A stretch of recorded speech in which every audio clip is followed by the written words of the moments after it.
Hey there, Internet. I'm Annie. I'm Kit. And I'm Mac. And this is I Will Fight You, a podcast where we've been turning opinion into stone-cold fact since 1986. Today's fact: Ever After is proof that historical accuracy is tremendously overrated. It's a girly shit episode. It's a girly shit episode. We love our girly shit episodes. So yeah, Ever After. In case you didn't know that it was a Cinderella story, they conveniently put it in the title, Ever After, a Cinderella Story. John had never seen this movie before, by the way. What? I know, I had the same reaction. So this must have been an experience. It was a bit of a culture shock. So, one of the reasons we picked this movie is not only is it a piece of pure comfort food for a lot of us, but also it's one of those movies that came out as a result of that idea that we had at the time, that we had to update and modernize fairy tales, that we keep getting this itch for every couple of years in movies and television. And this was one of the ones that said, no, we need to make Cinderella, arguably one of the most passive princess characters in well-known fairy tales. We need to make her a strong female character. Which, to be fair, they did an okay job. Yeah, it's passable. It's like a B-. So this is gonna be a wild ride. I don't know any good way to get into this and why it works, despite having all these historical inaccuracies, except to get into it. Let's start with the Titanic way of opening. In the future, there's an old lady, and she's reminiscing on her youth while drinking chamomile. Although this is not Danielle, but old. But her great-granddaughter. This lady has invited the fucking Brothers Grimm to her castle. And she's like, I'm not sure what I think of your Cindergirl story. I want to point out that this character, this old lady, has the distinction of being the only character in this entire movie set in France who has a French accent. Keep in mind, this is a movie made about a European setting, made in America, so it's all gonna be shitty English accents from here on out. This is the title scroll for the movie. We have, like, as the Brothers Grimm are rolling up, we have, like, all these names associated with the movie popping up. I want you to remember this, because afterwards, there is another title scroll for the movie. And the Grand Dame is like, oh, well, you have to understand that Danielle was a very real person. Cinderella was a real story, and this is how it really happened. And look at this glass slipper, and look at this sketch by Leonardo da Vinci that does not in any way, shape, or form resemble Drew Barrymore. How do you two always start the stories? Ah, yes. Once upon a time. And then we get our second title sequence as we flash back to the French countryside in the 16th century. And we have even more of a carriage rolling through a field. This movie has so much carriages rolling through fields to kill time. This movie's 2 hours long. This movie has a lot of things that are just there to kill time, including whole plots. So we meet 8-year-old Danielle, who is a spunky tomboy. Yeah, she looks like a girl in a nice dress, but she can still punch a boy. Which she does. I actually did kind of love this exchange where the little servant boy is throwing rocks at the window and she opens it. And he's like, you look like a girl! And she's like, that's what I am! Because she's getting dressed up all fancy because her father, who is some sort of merchant, I guess, is bringing home his new wife and his 2 new stepchildren. And she's very excited about getting to meet these 3. Now, Danielle is very excited about this because she says that she has never had a mother, which is interesting because her connection to her mother is kind of wishy-washy throughout the entire fucking movie. Okay, so the idea is that Danielle was raised by her dad, and her awful stepsisters were raised by her mom, and her stepmom was raised by her mom. And there's this sort of, like, weird, uncomfortable dichotomy where being raised by a man is seen as somehow, like, better and more virtuous and less likely to result in you being evil. It's not a very persistent undertone throughout the movie, but it's there every once in a while, and it's weird. A lot of it comes out because I think the whole connection to the mother is just clumsily handled throughout the whole movie. So it's hard to tell if this is intentional or if this is just reading the subtext that may or may not be, like, meant to be there. Anyway, none of that fucking matters because Angelica Houston is now in this movie and she is going to carry it to its conclusion kicking and screaming. Angelica Houston,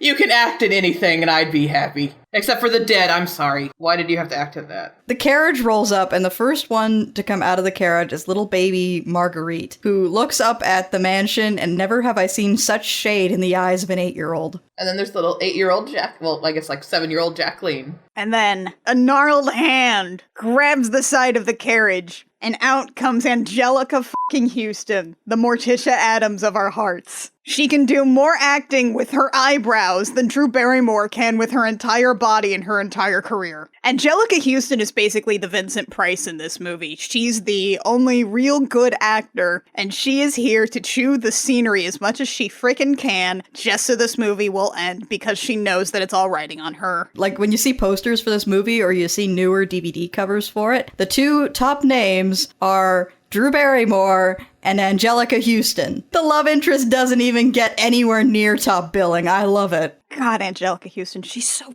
good. She's so good. She's so good. And she gets introduced by her new husband, Danielle's dad, to all the servants. And then he says, my daughter's around here somewhere. And baby Danielle comes running around the corner, covered in mud. And it turns out that you should have seen the other guy. And then we do. She annihilated Gustav. And to his credit, what I like about the dad is that he's not embarrassed by this. He's just like, oh, I hope to present a little lady to my new wife, but I guess you'll do. Smooch. Danielle's introduced to the girls. They're all child actors, and they're not in the movie for very long, so they didn't have to be good child actors. So they're all just sort of like, hi. Hello. And we see Danielle being read to by her father. And apparently he brought back a book for her, and it's Thomas More's Utopia. A bit of light reading for an 8-year-old. He even admits it's a bit thick for an 8-year-old, but whatevs. Apparently this is something that he does all the time. We learn later. He reads to her in bed, but it's not like fiction or anything interesting. It's like philosophy and science are the two specific topics that are discussed. So this is also when we find out that Dad's going away in a little while, and they argue over how long he's allowed to be away, and they come down to a week. But it doesn't really matter, because he's marked for death. He's too nice. But here's the thing. You would think that he was going to die on the trip.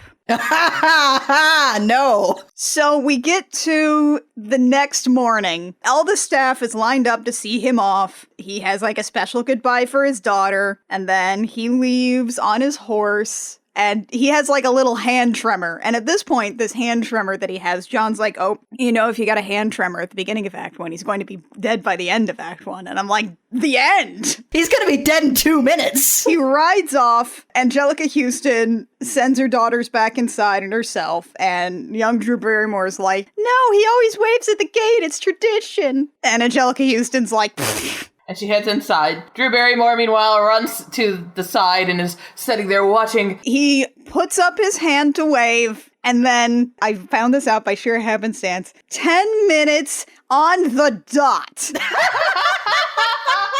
He keels over off the horse. 10-1000 is the time code. He doesn't even last more than 5 minutes. He's just dead. And he's lying there in the road, and we have this amazing focus zoom on Danielle that looks horrible, and I love it. It's one of those things that the 90s really loved, of like the zoom in focus on the character as they're like, oh! So she runs out, followed shortly by Angelica Houston. And as they're holding this dying man in their arms, he basically ignores Angelica Houston in favor of turning to his daughter and saying, I love you, and then dies. Yup! Angelica Houston has this amazing resentment on her face, and then she just starts sobbing over his dead body, screaming, don't leave me out here. You cannot leave me here. Baby Drew Barrymore, by the way, is just shaking the dead body and screaming, Daddy, wake up, which is right out of Land Before Time. We do a time skip, helpfully reminded by our frame device narrator. Who disappears for most of the movie, by the way. She's like, oh, in many years past, and blah, blah, blah. Another man would enter her life. A man who is in many ways still a child. A child who uses a bedsheet rope to get out of his bedroom. We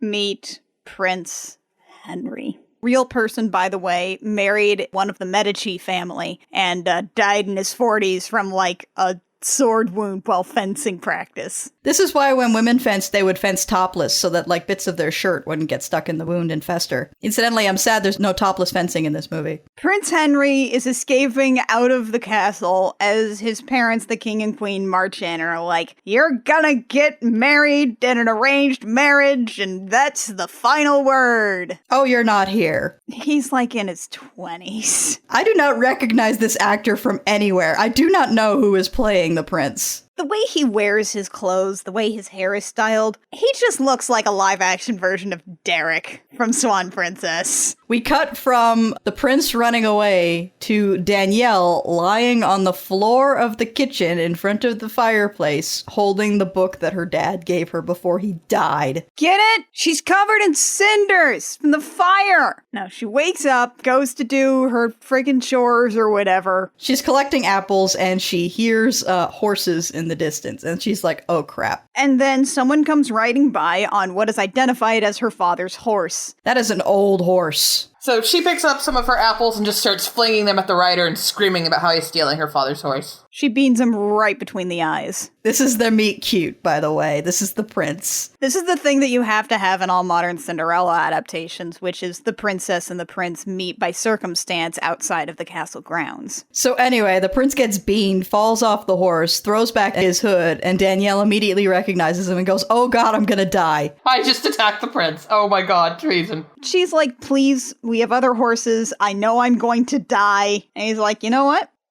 Have some francs. Here's 20 gold francs. Don't tell anyone I came here. Bye. And then he anscrays with the horse. And Danielle, who to her credit is a bit more pragmatic about this, is like, gold. So our next scene is the two grown-up sisters and more Angelica Houston. Oh boy. We have Marguerite, who is like blonde and beautiful and screaming about how her egg is soft-boiled and not hard-boiled, and also she wants bread. And then we go to Jacqueline, Jacqueline's Hollywood fat, which means that she's actually quite skinny, but she's got a roundish face, and she is constantly bullied for that. Yeah, like there were so many times in the movie I just turned to John and like, she's fat! That's the joke! Ugh. Anyway, at some point, Angelica Houston's like, wait, where's the salt? And we cut back to the kitchen, where Danielle has just come in and announced that she's got money now. They can buy Maurice back, who's one of the servants. Yeah, are you ready for a plot? Because it's not gonna last long. This is our plot for the moment. That is basically our side quest that leads into the main quest. This is the prologue quest. Because apparently Maurice is the husband of one of the two remaining old servants, and he has been sold off to pay for the Baroness's debts. They actually mention Cartier by name, which Jacques Cartier was the guy who was basically running French Canada for a while. Would not actually start his voyages to the Americas until 15 years after Leonardo da Vinci dies. So Danielle comes and brings the salt and is belittled by Angelica Houston because that's what she is in this movie. And my god, she's so perfect though. Because at this point we've realized Drew Barrymore does two things in this movie. One of them is every time that she emotes, she purses her lips into a thin line, tucks her head, and kind of squeezes up like a lemon.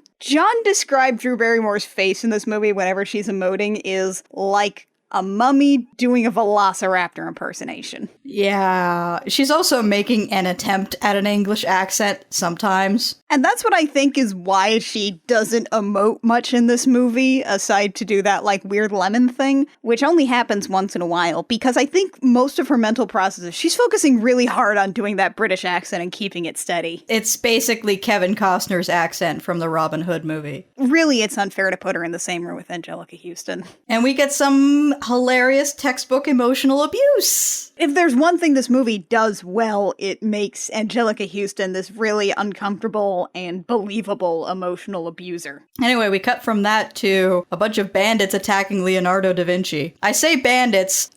These are very, very clearly, and they're actually referred to by a slur later on in the game. These are very clearly Romany people. It's bad. Yeah, you know, it's the G word. One of the bandits steals a painting, and Leonardo da Vinci is screaming at the prince to go and save the painting. And he's like, but the royal guard is like right here, and I need to run. Oh god, okay, I guess I'm going following after the painting. And guess what? Guess what the public consciousness knows of Leonardo da Vinci? But we're not there yet. First, we have a chase scene in which the bandit and the prince both go off a cliff, and then the prince pops up again with the painting. Is that bandit just fucking dead? Yeah, it's that scene from Smokey and the Bandit, except one of them died. They even do the long term, like, whoa,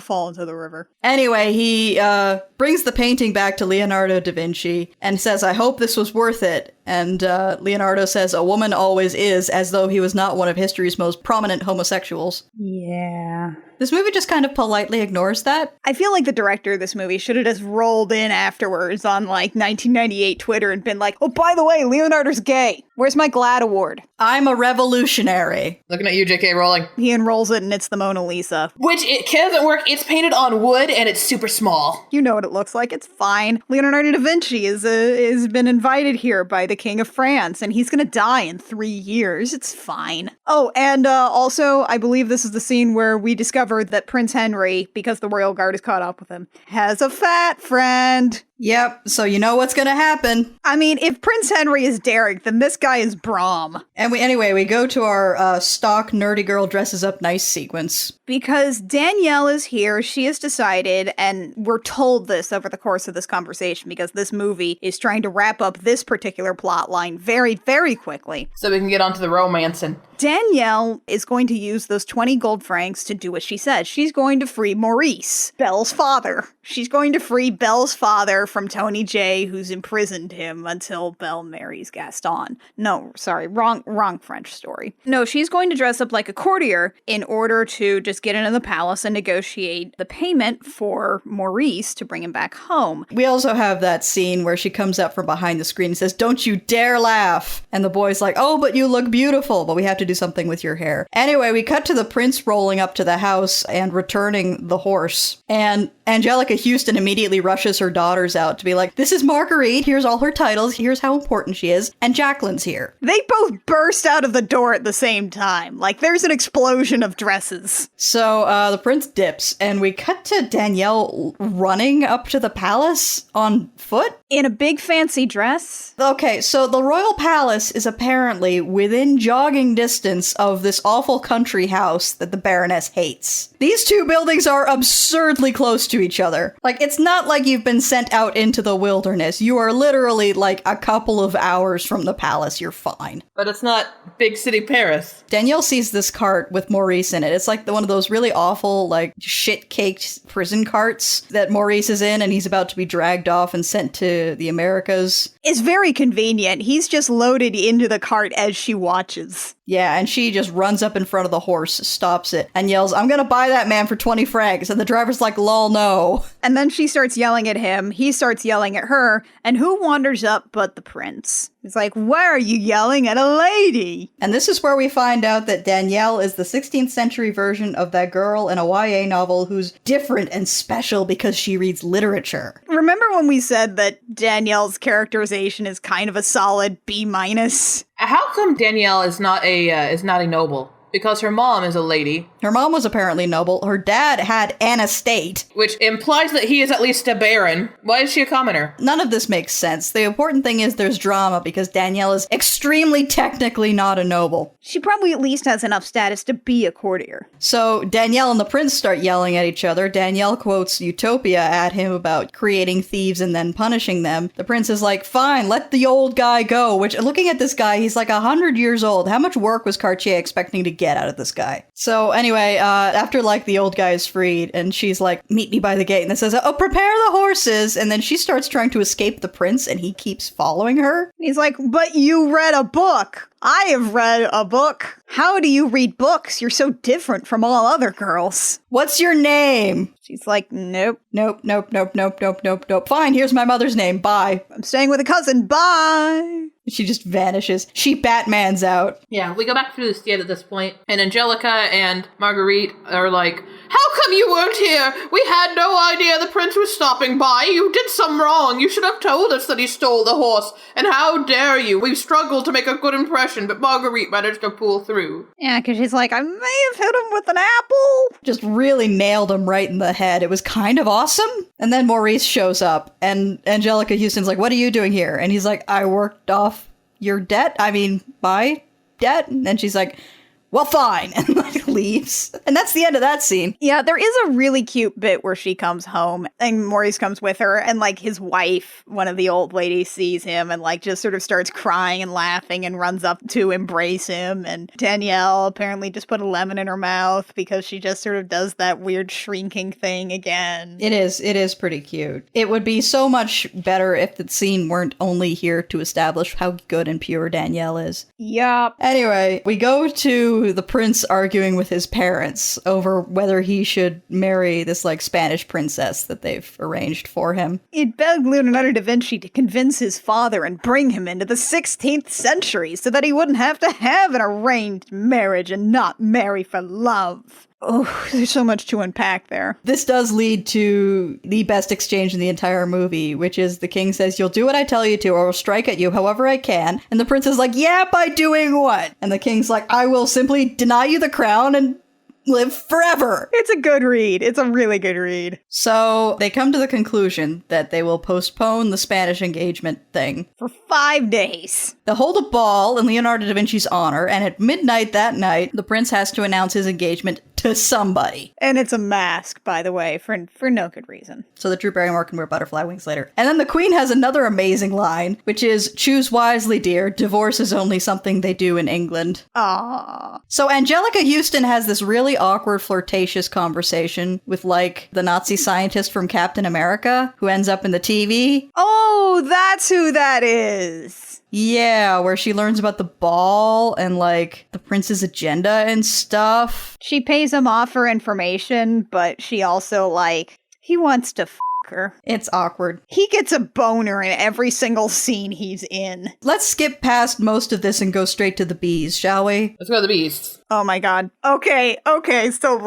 so look, they've got beehives. They keep bees because it's a farm. They keep bees, and Danielle and one of the old ladies have these huge, nets that with hats on them to keep the bees. They've got some smoke going on, but as soon as they have collected the honeycomb, they just lift up their nets. It's fine. It's fine. You don't want to walk a little further away from the bees before you expose your flesh. It's fine. And they're just talking about the prince and Maurice and bullshit, and it doesn't really matter. It's just, there's a lot of scenes in this movie where it's basically the servants saying, you like the prince, and Danielle saying, no, I don't. And then we go to them trying to figure out Marguerite's dress for the ball. Marguerite's going through all her dresses and she hates all her dresses, and Angelica Houston has an idea and she goes into what I guess used to be Danielle's room, opens up her hope chest, and inside is this gorgeous dress that belonged to her mother. As well as some very fancy shoes, which the movie has to point out because they're the slipper from the beginning and she has to wear them. Angelica Houston identifies these as Danielle's dowry. It was apparently her mother's dress. Danielle comes in as they're admiring this dress and they're basically guilted into saying, well, you get to come to the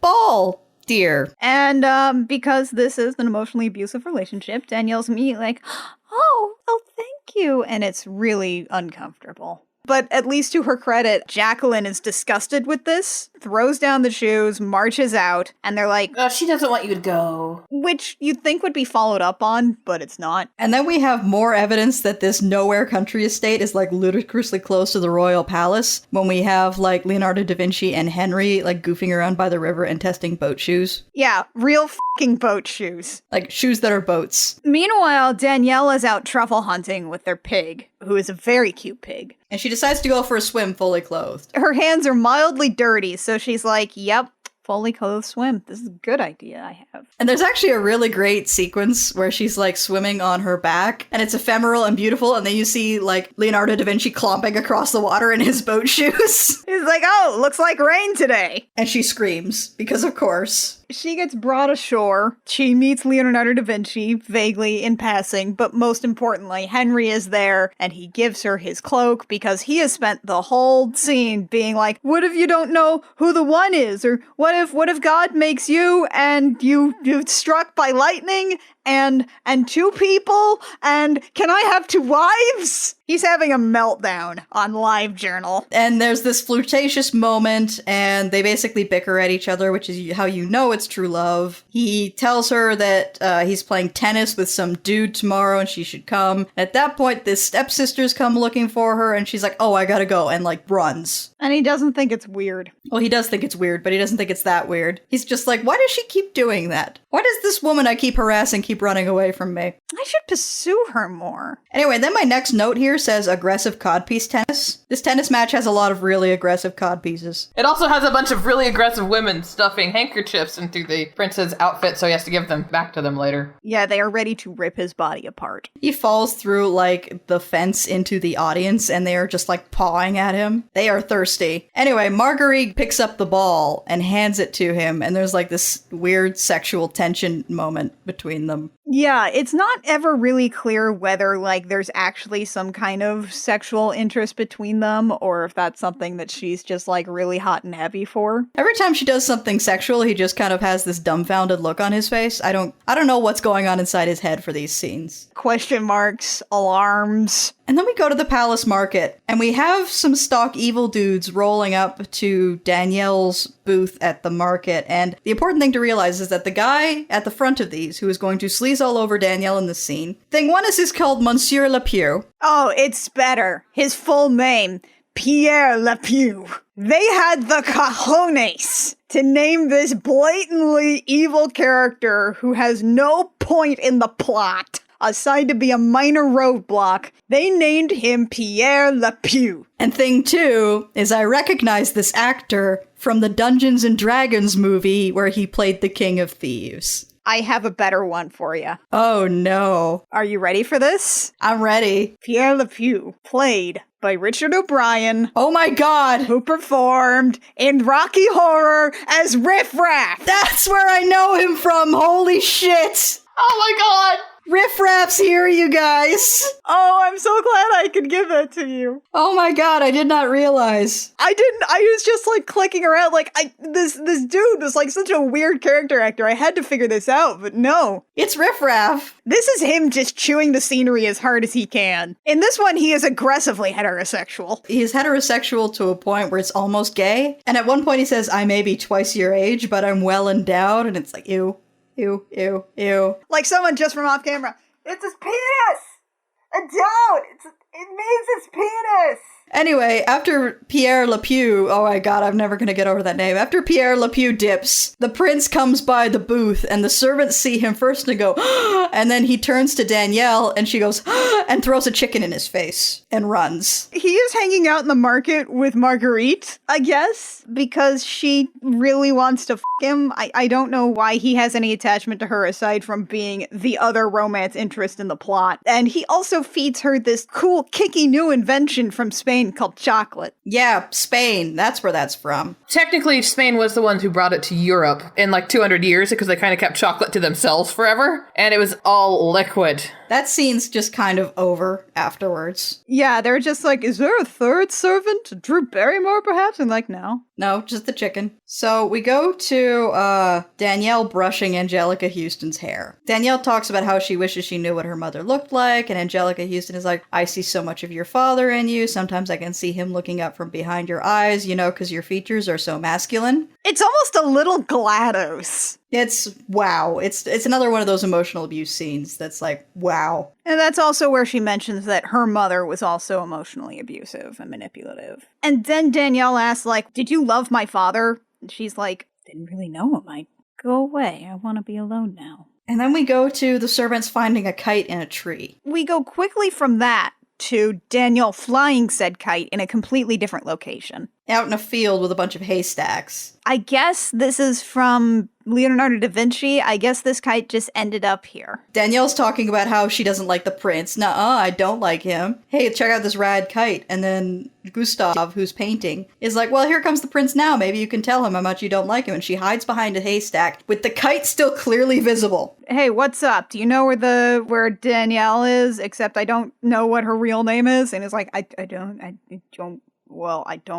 Why is Da Vinci's kite over there? And Danielle behind the haystack is like, oh, shit, and just sort of throws away the string. Which is definitely going to fix her problem. And then Gustav is like, oh, she's staying over at that house that's the Baroness's house. And the prince is like, oh, cool, and runs off. And Danielle's like, you piece of shit! And he's like, you better run. And she does. And I swear to God, she's like the Usain Bolt of, like, French country girls. I do like this idea that they have that Danielle totally doesn't actually believe, but she keeps saying it, that, well, actually, if he marries my stepsister, then they all move to the palace and I get to be left home with the estate and the people I love, which is actually a pretty cool idea. So Danielle manages to gets the servant ladies to help her get into a fancy dress, and he invites her out to come read at this monastery that has a really badass library. And she's like, books! I like books! That's one of my character traits, I'll go! And she's like, oh, but you know my weakness, but I don't know yours. And he's like, isn't it obvious? Someone from off screen. He wants to you! So we go to this precariously located monastery on the edge of a cliff. But they actually admit a woman? Nah, don't worry about it. This is the thing with, like, this historical accuracy stuff. If you try for a little bit of it, then, like, all of the things that you did wrong just end up being more glaring. Whereas if you just sort of shrug, then it ends up working a little better. Also known as Knight's Tale theory. So they're talking about books, and Danielle is, like, really excited and tells about how, you know, her dad would read to her all these books on science and philosophy. And the prince gets, like, verklempt for some reason that I can't quite determine. I guess one of those lines is supposed to make him be like, you teach me so much more and I know nothing. None of Danielle's lines actually seem like they would directly lead to that realization. Nothing seems to hit very close to home, aside from this just sort of, now it's time for the prince to feel. There's so many moments in this movie that are like, and now this character has to be here, or say this thing, without, like, really leading to, like, a logical, emotional through line. Danielle has to be at the palace, so she has to free Maurice, and then we're not going to talk about Maurice anymore. So, after that, the carriage just kind of fucking crashes. We don't actually get to see the crash, we just get to see, like, the wrecked carriage. And they're like, oh, we'll go back to the monastery, and Danielle's like, no, we won't, we're gonna walk. It's a half-day's walk from here back home. We're just gonna hoof it. You think they would at least take, like, one of the horses from the carriage? And then here comes this movie's obligatory couple of action sequences. You know, the ones that they used a whole lot in the trailer. Danielle gets into her underwear to climb up into a tree to tell which way they're supposed to go because they got lost. There's this one line before the bandits come up where he's like, you're passionate, you read, you're smart. Is there anything you can't do? She's like, I can't fly. She's not like other girls TM. And while she's up there, the prince is, like, surrounded by bandits. Then the entirety of these bandits stand around and watch the prince fight one of them. Let's fight them one at a time. It's only fair. Meanwhile, Danielle comes climbing down and this other bandit, like, starts to steal her dress and she's like, oi! No. Stop it right now. Stop. Put it down. She starts yelling at them that she wants her dress back, and also, since they're depriving her of her escort, she wants a horse too. And the bandit guy is like, you can have whatever you can carry. And she's like, okay. And she goes and she picks up the fucking prince. It's a fireman's carry too. It's like the smart way to do it. It just starts walking off with him. And the bandits love this so goddamn much that they're like, no, wait, come back. They're like, we'll give you a horse. And then they end up just, like, hanging out with them the whole evening. So there's actually kind of a legend about this once, if you guys have heard of it. I can't remember it exactly, but I remember there was apparently a warlord who came in and was, like, attacking or sieging a city. And the women came out and they were like, look, we'd like to leave. Is it okay if we leave and take some stuff with us? And the warlord was like, yeah, you can take yourself and whatever you can carry. So all the women went out and grabbed their husbands in their full military gear, picked them up on their shoulders and carried them out. And the warlord was so pleased by this that he told them they could stay and their city was theirs. It's probably just an urban myth and whatever, but I like it. This whole thing with them hanging out with the Romany all evening, this is, by the way, intercut with, like, various scenes of Angelica Houston doing machinations and then getting home and being like, where's Danielle? But none of it really matters. It's just there so that we have something to cut away from and then cut back to more of the prince and Danielle falling in love. By the way, one thing that has been mentioned a couple of times that we haven't really covered is this vaguely referenced subplot where a bunch of the stuff in the house house is just going missing. Like candlesticks and stuff. And every time something goes missing, the Baroness is just like, well, that's just going to come out of your pay. And that's something that'll be like perpetually alluded to, but not in a really consistent way enough that we're sure it's supposed to be a main plot or not. But I think that happens like once or twice while we're here. Anyway, they quote books at each other and then smooch. And by the way, when they lean in for a kiss, Drew Barrymore goes in tongue first. I mean, I guess this is France and they invented French kissing. Also, how is her hair this perfect after all this stuff? Like, she's been climbing trees, fighting bandits, getting hilariously drunk, and her hair is still perfect. I don't get it. So after that, we go to hungover Danielle. Which is the best Danielle, it turns out. She's just like, screw you guys, make your own breakfast. The prince is also like, wakes up his parents and is like, I want to make a university. In short order, like there's some other scenes in between, but in short order, we go to Marguerite trying on Danielle's dress because Danielle was so rude, she doesn't get to go to the ball anymore. Because that was definitely on the table. Marguerite talks shit about Danielle's mom, and Danielle's like, catch these hands, motherfucker. Yeah, we have this whole friggin' chase scene around the house, and it's one of the ones where the cameramen are actually following them. So there are points where the actors have to stop and make sure that the cameramen can catch up with them. And then Marguerite grabs Danielle's copy of Utopia and holds it in the fire and says, give me the frickin' shoes and stop trying to punch me or else. So Danielle hands over the shoes, and then Marguerite throws the book in the fire anyway because she's terrible. Like, cartoonishly terrible. And then she's been whipped! And we get Jacqueline taking care of her back and applying salve and actually speaking against her mother. It's interesting because she still does this thing where she's like, well, you brought this upon yourself. It's your own fault. But it was pretty cool that you did that. Why is she applying these and not one of the other servant ladies? Because we had to have this scene to establish that Jacqueline is capital G good. We also have this whole thing, like this whole day where Danielle's like, oh, I don't know what's come over me. Why am I talking like this? I don't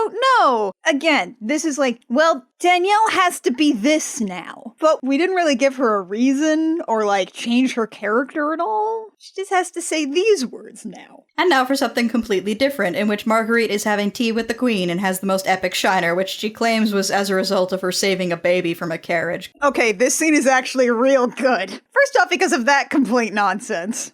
Second, because the queen makes some light conversation about, oh no, this noblewoman that everyone's talking about, no one knows where she's from. And then she gives Danielle's mother's name. And Angelica Houston, who does more acting with her eyebrows than anyone else in this entire movie with their whole body, is just like, oh, yes, she's staying with us, actually. Marguerite, you know her, the one you like to call Cinderella. And Marguerite just throws a fit. She stands up, she starts stomping and screaming and storming around. She composes herself, then sits back down, and she just sort of looks blankly at the queen. It's like, there was a bee.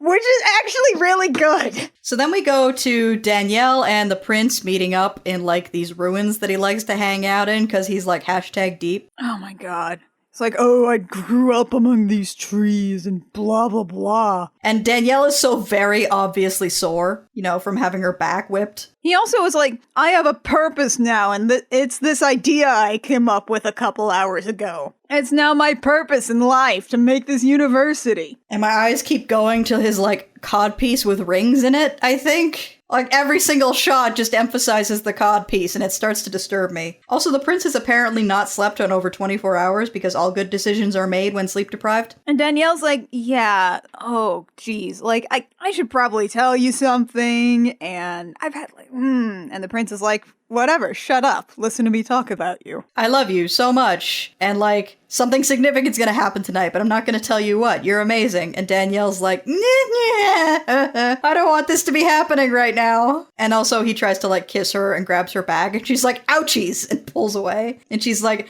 very finally saying, last night was the happiest night of my life. And then she just dips. You know, maybe some mixed messages there. A lot. So Danielle gets home. And first off, we find out the dress is gone. We have this massive screaming fight between Danielle and Angelica Houston, in which Danielle finally gets to act. She gets to scream. Drew Barrymore seems to have finally relaxed a little. Anyway, after the screaming fight, Danielle gets locked in a cellar. Because guess what? It turns out that this movie has been really bad at telling us what day it is or giving us any indication beyond this 5-day thing. It turns out today's the day of the ball. No one told us. And we cut to the prince talking to the queen about Comtesse Nicole, which is like the name that Drew Barrymore has been going by at court. And the queen is like, oh, but she's engaged. Yeah, Baroness Angelica Houston told me she's engaged. And he's like, wait, what? What? Shit, wait, oh god, yeah, she was trying to tell me goodbye and I was pouring my heart out to her. That must have been really awkward for her. This is like his only moment of self-awareness in the entire movie. And the problem is that, like, that moment quickly goes away to be like, but I'm embarrassed, but my feelings, nah. So we go to the stepsisters getting ready for the ball, and Marguerite is a peacock. Angelica Houston is just a thing. She just has a mask. I don't know what she's dressed up as anything. And they dress Jacqueline up like a horse. She's fat. And then they're like, well, the horse is one of God's noblest creatures. And she's like, you guys are assholes. We also see some of the other girls, and one of them is dressed like a mouse. Duh. Anyway, they send Gustav off to tell the prince the truth. And Gustav is like, I literally cannot walk up to a prince and start talking to him. I will be executed for it. And they're like, well, you're a painter. Go talk to Da Vinci instead. And he's like, he is the greatest painter in the world. So we see him sneaking into the castle. The creepy dude that we've pointedly not talked about in this whole movie because every scene with him is the most uncomfortable scene. He's taking a piss. He's taking a piss against a wall because we have to see at least one person take a piss against a wall in a movie in the 90s. And Gustav is on the wall above him and like grabs a container full of horse shit and drops it on his head. He's dead. He's dead. He killed that guy. He killed him. We don't see him in the rest of the movie, do we? He died. He fucking died. They don't know how to deal with a head trauma at that point. He dead. So Gustav gets into the ball. Because he stole the guy's clothes, by the way. Not just because he killed a man. Starts asking around for Da Vinci, and you see him talking to this one guy, and there's no audio, but the guy is very clearly making like a beard motion and pointing. In the direction that the guy is pointing, there are in fact two men with beards, and Gustav walks up to the wrong one and faints. And the real Da Vinci turns around and goes, yes? Da Vinci is wonderfully blasé in this movie. So we don't really bother with the conversation between Gustav and Da Vinci. We just have Da Vinci rolling up to the estate and helping Danielle out of the cellar. And Da Vinci looks at the door, removes the pegs from the hinges, and opens it that way. And one of the servants is like, that's pure genius. And he's like, yes, I shall be renowned throughout history as the man who opened a door. So he pulls her out and he's like, I'm your fairy godmother now. And she tries to be like, oh, but senor, a bird and a fish can get married, but where would they live? And he's like, I'm gonna make you some butterfly wings, bitch. Let's get moving. It's a metaphor. I'm Leonardo da Vinci. I invented body glitter. So we cut back to the ball where we find out there's this one asshole who showed up with like these huge antlers that stretch out like 3 feet from either side of his head. Everybody at that party hates him. He is knocking things over. He is braining people. There's one guy, wherever we see this throne set up of like the king and the queen on a little platform, there's always a dude just hanging out on the steps. And he's never named, he's never referenced. No one makes eye contact with him ever. Is he like the fool or what? He bothers me a lot. And then we have this scene where like Jacqueline's at the buffet and she's dressed like a horse, and like the prince's fat friend is at the buffet and he's dressed like a horse, and of course they're the two fat characters, so they have to fall in love. And also like furries, maybe? Yeah, they make sexy whinny noises at each other. There's a murr and a scritch in there, I'm pretty sure. The prince gets up on the dais and starts to announce his engagement, and just as he's saying who he's going to announce his engagement to, Danielle shows up in body glitter and fucking butterfly wings. She's got like rhinestones glued onto her face. This is not period accurate makeup. And she whispers to herself, breathe, just breathe.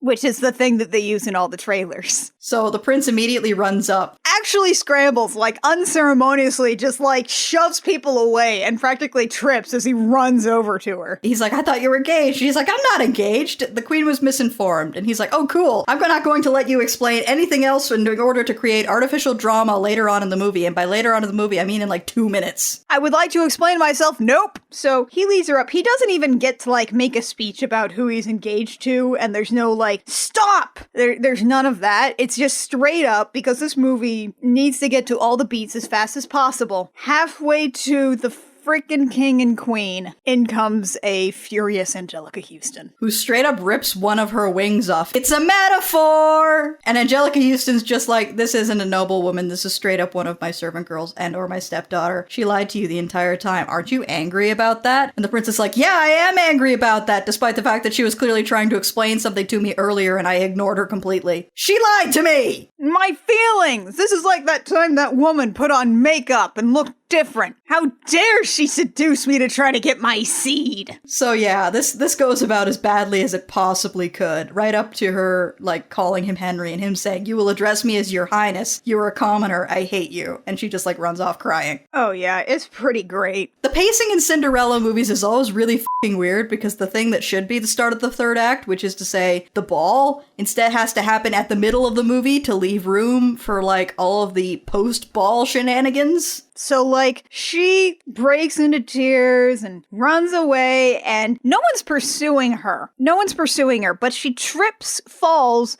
gets up, and then leaves a slipper behind because she's supposed to leave a slipper behind, even though he clearly knows who she is. And Da Vinci sees her leave the slipper behind. And he takes it to Prince Henry, who's like, nah, nah. Prince Henry's a complete shit, film at 11. And Leonardo da Vinci's like, she is your match! And he's like, nah. I'm born into privilege and that carries certain responsibilities, and Da Vinci's like, horse shit! And then basically tells him you don't deserve her, puts the shoe on the parapet, which immediately means that we have to have dramatic rain. And Danielle makes it home, and it's pouring, and her dress is ruined, which is apparently the same dress that her mother wore, so I guess someone else just hid that. And she grasps her shoe and sits down, and doesn't really have an ugly cry, which it seems like this should be the moment when you have an ugly cry. But no, she has a pretty cry. And this is the point at which the Baroness goes from realistically abusive parental figure to cartoonish supervillain. She comes up and basically taunts Danielle in the garden about how, oh, the prince is gonna come by to propose to Marguerite probably, and we're gonna get everything we want, and I'm gonna be the mother of the queen. And Danielle's like, you won, please leave me alone. We do get another moment where Danielle gets to actually act a little, which again, she basically acts into screaming. And it's like, is there one point when you ever loved me? And Angelica Houston is like, how can one love a pebble in their shoe?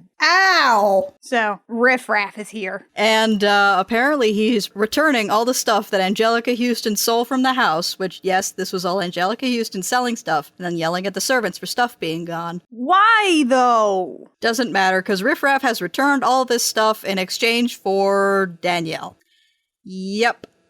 That's where this movie's going. And again, Riff Raff has barely been in this movie. He is here to add a sense of danger in the third act. Yep. It's not even a B plot or a C plot. This is a D plot that suddenly is like the focal point. It's not enough that the prince shows up to apologize. We have to have a sequence where she escapes a possible rape first. Anyway, it's the day of the wedding, and Marguerite's not being proposed to. He's going ahead with the Spanish merger. She is named in here as Princess Gabrielle. She is named in the credits as Princess Gertrude. It's good. She's just the Spanish princess. And she is not happy. She's sobbing so loud. It's comical crying. She is like pleading in Spanish, God, please, please no, God, please no. It's, oh God. She's crying so loud it's actually hard to hear the priest. Henry just sort of looks over at her and starts laughing and is like, I know exactly how you feel. Kisses her on the cheek. And Henry just books it. He just runs. It's worth noting that in this scene, Angelica Houston is in mourning dress, and it's hilarious. It is real good. So we go to Henry rolling up to Danielle's house and finding out that she's been sold to Monsieur Le Pew. Jacqueline is here and gives him that news. And then Henry very dramatically states, in a real voice that real people use, tell no one of our meeting, as all will be revealed in due time.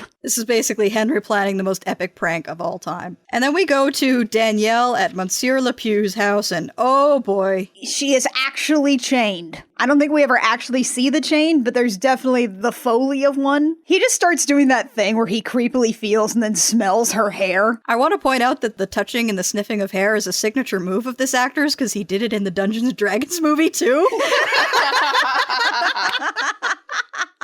And I'm pretty sure he did it to Magenta in Rocky Horror. So she grabs the knife that he has at his waist, points it at him, and then grabs one of the swords that she has been brought out on this main table to like polish or something. So she threatens to kill him, and then she just sort of walks out. And Henry arrives, and he's like, I came to rescue you, and also, I'm a jerk, I guess. I brought you this shoe. It's been squashed flat in my pocket, and frankly, it's a miracle it hasn't been broken. And then he's like, Danielle, forgive me. It's worth noting that throughout this entire scene, there's just a trash fire in the background burning for no reason. And then she turns around, and it turns out she never actually needed an apology from him because the only takeaway she actually has is that he called her by her name and not the name that she had given him. God, okay. And then she agrees to marry him, and there's this great big kiss and hug scene. And then we cut away to Danielle's house and Angelica Houston. Jacqueline is like, she's in on this now. So she's like, oh, yeah, the prince, as he was leaving his wedding, was like, serves me right for not agreeing to marry your sister. And Marguerite's like, ooh. Yeah, they look at each other and start shrieking. Brahm shows up and says, the royal family would like to see you guys right away. Dress nice. And they're like, oh, we'll dress nice. And then, like, the two fat characters, quote-unquote fat characters in the movie, look at each other and wink. Which, frankly, I wish there were more, like, in-jokes between fat characters in movies. Of course, I wish there was usually more than one fat character per movie. And thus begins the most elaborate, self-indulgent payback fantasy of this entire movie. So,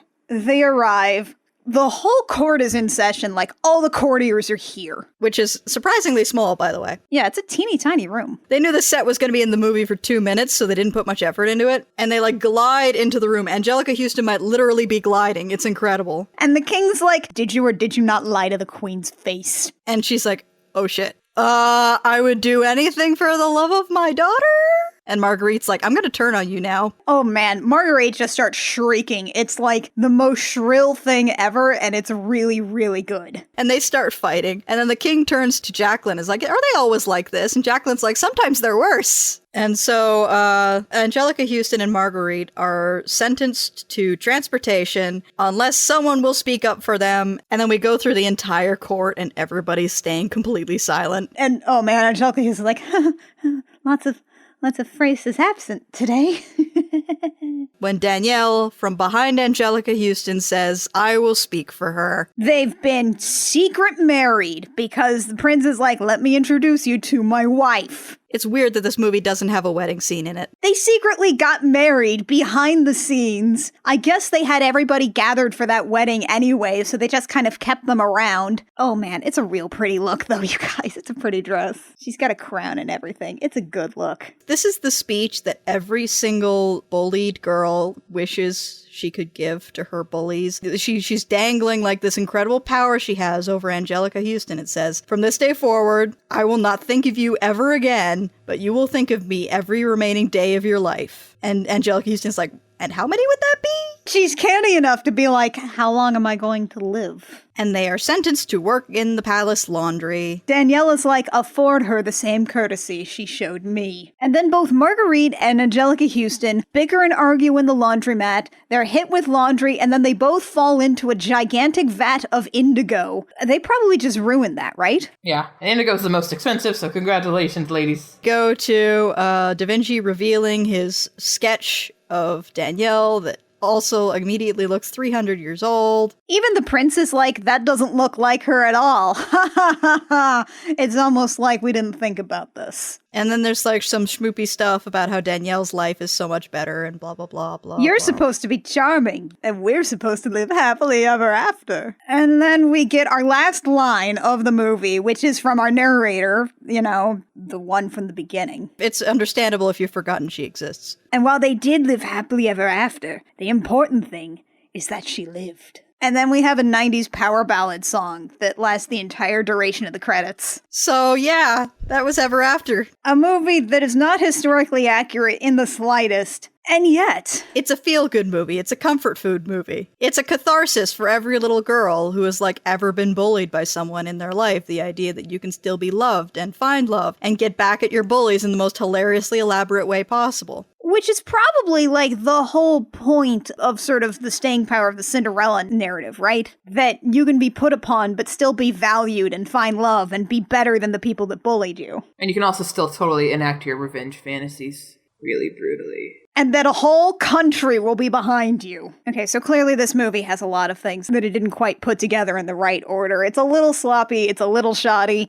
For all it's crowing about being the real story, it doesn't really bother with it that much. And the thing is, you don't really need to tell a good schmoopy story. This is basically the girly equivalent of one of those action movies where the nerdy guy gets to save the world and get the girl. Now, I'll definitely say that Ella Enchanted is probably a better version of this in every way, in terms of, like, giving Ella a bookish personality and making her and the prince bond over their mutual intellectual interests. Except Ella Enchanted was also like, you know what? Magic can be in this and it can still be fine. You don't need to make Leonardo da Vinci being the fairy godmother is somehow more unbelievable than actual magic. Making your movie historically accurate doesn't necessarily make it better. And definitely the parts that make this movie work aren't the historically accurate ones. It's a character story. That's what actually makes it function. It doesn't matter whether or not there's, like, magic or not.